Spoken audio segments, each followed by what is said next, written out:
जिनको हमारी रक्षा करनी थी वो भक्षक बनने की कोशिश कर रहे हैं या फिर बन ही गए हैं। हम पत्रकारिता से भी प्रार्थना करते थे कि जो मेजर प्रेस है वो गरीब की बात नहीं सुनेगा तो कौन सुनेगा। सरकार किसी की भी हो, मगर कानून व्यवस्था को अपने हाथ में लेने की जरूरत करने वाले, खूनी माहौल बनाने वाले, घृणा फैलाने वाले एक ही लोग हैं कि जब गांव में, जंगल में किसी पर अटैक होता है तो वहाँ का लोकल मीडिया अटैकर के साथ आता है, वहाँ का सोशल मीडिया वहाँ से ट्वीट करता है, वहाँ का पुलिस वाला खड़ा होकर ही कर रहा होता है और बाद में थानेदार आके जो घायल हुआ है उसी को पकड़ कर ले जाके बंद कर देता है। जहाँ उनकी सरकार है तो सैया भाई कोतवाल डर काहे का, ये उनमें एक और मनोबल आ जाता है। 47 की तरह या 2002 की तरह या 2008 की तरह या 1984 की तरह एक सामूहिक हमला हो ताकि उनका इसमें जो वजूद है हिंदुस्तान में वही ख़त्म हो जाए। ये फिर हमको शंका होने लगती है कि जब ये समझेंगे कि ईसाई को पीटने से कोई राजनीतिक फ़ायदा नहीं है, मुसलमान को पीटने से कोई राजनीतिक फ़ायदा नहीं है, तो फिर ये दलित को पीटेंगे, फिर ये आदिवासी को पीटेंगे। एक तरफ देश में होती उठती हिंदू राष्ट्र की मांग और दूसरी तरफ माइनॉरिटी पर होते हमले के बीच आज प्रेस क्लब ऑफ इंडिया में ईसाई संगठनों ने एक प्रेस कॉन्फ्रेंस की है और उन्होंने अपने ऊपर होने वाले अत्याचार के लिए कल जंतर मंतर का दिन चुना है, वहाँ वो प्रदर्शन करेंगे। हमारे साथ में मौजूद हैं मशहूर और वरिष्ठ सामाजिक कार्यकर्ता जॉन दयाल। हम इन्हीं से जान लेते हैं कि सर, एक तरफ देश में हिंदू राष्ट्र की मांग चल रही है और ऊपर से माइनॉरिटी पर यह अटैक किया जा रहा है, तो हिंदू राष्ट्र जो जिसकी मांग की जा रही है उसमें माइनॉरिटी का स्टेटस क्या होगा, क्या उसका भविष्य होगा? सावरकर ने और गुरु गोलवालकर ने साफ लिख दिया था कि क्या स्टेटस होगा। जिस हिंदू राष्ट्र की इन दोनों ने परिकल्पना की है और जिसको आज के लोग स्वीकार कर रहे हैं, उसके अंदर मुसलमानों का और ईसाइयों का और शायद सरदारों का भी कोई भाग ना हो।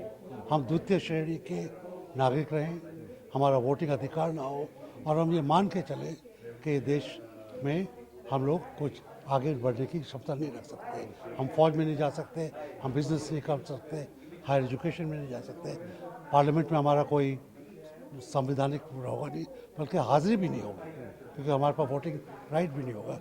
तो ये जो परिकल्पना है ये अपने आप में एक बड़ी घृणित चीज़ है और जिस तरीके से उसको ज़ोरदार तरीके से सरकारी सामग्री के द्वारा सरकार की आंखों के नीचे जिस तरीके से सरकार के लोग, धार्मिक लोग, गुंडा लोग, राजनीतिक लोग जोर शोर से कह रहे हैं, उससे डर तो नहीं लगता, मगर ये शक होने लगता है कि सरकार इनको क्यों नहीं बंद कर रही है। क्या सरकार को पता नहीं है कि इतनी घृणा फैलाना एक तरीके से न्योता देना है कि अल्पसंख्यकों के ऊपर लार्ज स्केल हमला हो, उनके ऊपर एक अमानुषिक 47 की तरह या 2002 की तरह या 2008 की तरह या 1984 की तरह एक सामूहिक हमला हो ताकि उनका इसमें जो वजूद है हिंदुस्तान में वही ख़त्म हो जाए। ये फिर हमको शंका होने लगती है। सरकार किसी की भी हो, मगर कानून व्यवस्था को अपने हाथ में लेने की ज़रूरत करने वाले, खूनी माहौल बनाने वाले, घृणा फैलाने वाले एक ही लोग हैं। जहाँ पर उनकी सरकार नहीं है वहाँ पर थोड़ा सा सहम जाते हैं या थोड़ा सा उस सरकार को चुनौती देने के लिए ज़्यादा हो जाते हैं। जहाँ उनकी सरकार है तो सैया भाई कोतवाल डर काहे का, ये उनमें एक और मनोबल आ जाता है। तो सरकार किसी की भी हो, इन लोगों को कानून से भय नहीं है और हमारी सरकारों से चाहे वो किसकी भी हो, यही एक दुआई है कि आप राज्य में, आप देश में कानून का राज्य लाए। कानून के राज्य में हर कोई जान पाएगा कि अगर उसके साथ कोई अत्याचार होता है थाने पे जाएं, कोर्ट में जाएं, कचहरी में जाएं, कमीशन के पास जाएं। वो जो एक तरीके से दोबारा हौसला आ जाएगा, हौसला अफजाई हो जाएगी कि सरकार हमको बचाने के लिए है, हमारी अपनी सरकार है। जब पार्टी कोई भी हो, उससे जो हौसला आएगा उससे देश स्ट्रांग होगा, उससे देश की राजनीति स्ट्रांग होगी और देश का जो गणतंत्र है वो स्ट्रांग होगा। आप बिल्कुल ठीक कह रहे हैं, सिर्फ देश की प्रवृत्ति नहीं थी है, देश के संविधान में लिखा गया था कि किसी के खिलाफ कानून तोड़ना सरकार के खिलाफ कानून तोड़ना है। रेप, मर्डर सरकार के खिलाफ जुर्म है, जो मर गया वो तो मर ही गया। ये जुर्म है स्टेट के खिलाफ, सरकार के खिलाफ, राष्ट्र के खिलाफ। तो वो तो जो परिकल्पना है वो तो बाकायदा है और उसी को हम कह रहे हैं कि वो एक तरीके से खो गई है। जिनको हमारी रक्षा करनी थी वो भक्षक बनने की कोशिश कर रहे हैं या फिर बन ही गए हैं। हम पत्रकारिता से भी प्रार्थना करते थे कि जो मेजर प्रेस है वो गरीब की बात नहीं सुनेगा तो कौन सुनेगा, वो गांव-गांव जाके खबरें नहीं लाएगा तो कौन लाएगा।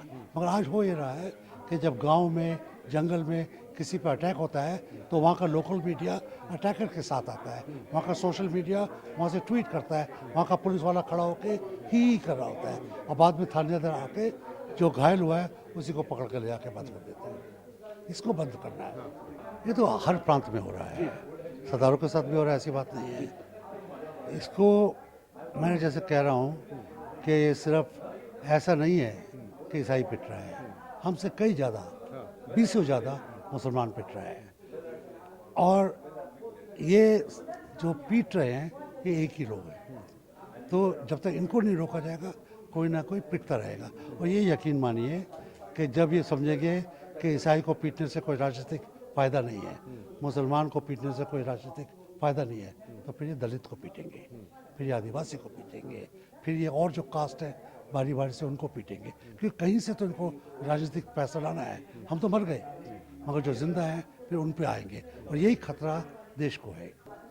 वो अपना पेट भर रहे हैं अपने सेल्फ रिस्पेक्ट को बेचकर, अपने जो उनका आत्म सम्मान है उसको गिरवी रखकर, किसी पद के लिए, किसी पैसे के लिए या फिर नौकरी बचाने के लिए ये कर रहे हैं। उनके साथ मेरी संवेदना है, उनके माँ बाप के साथ मेरी संवेदना है। कितनी शर्म आती होगी उनकी पत्नी को, कितनी शर्म आती होगी उन एंकर्स के माँ बाप को कि हमारा बेटा ऐसी लुच्ची बात कर रहा है।